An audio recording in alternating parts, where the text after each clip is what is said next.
Hello everyone, সবাই কেমন আছো? হোপফুলি সবাই খুব ভালো আছো। হঠাৎ করে ইচ্ছে হলো একটু ডিম ভুজিয়া খাবো, সেই জন্য কিচেনে চলে আসলাম বেশি লেট না করে। আর আজকে রুটি হয়েছিল, আর রুটির সাথে না তরকারিপাতি কিছু খেতে ভালো লাগে না, জানো তো। একটু ডিম ভুজিয়া বা একটু তড়কা হলে আমার আবার রুটি খেতে সবথেকে বেশি ভালো লাগে।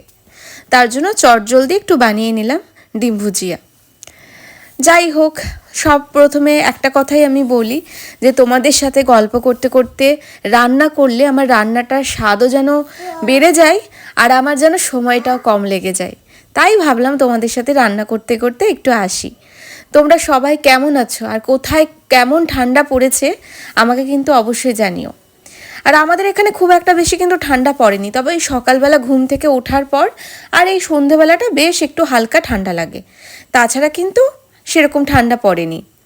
যাই হোক, দেখো গল্প করতে করতে আমার ডিম ভুজিয়াটা বানানোও হয়ে গেল।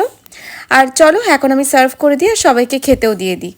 আজকে এইটুকুই, পরে তোমাদের সাথে আরও অনেক গল্প আমার হবে। আজকের মতো গুড নাইট।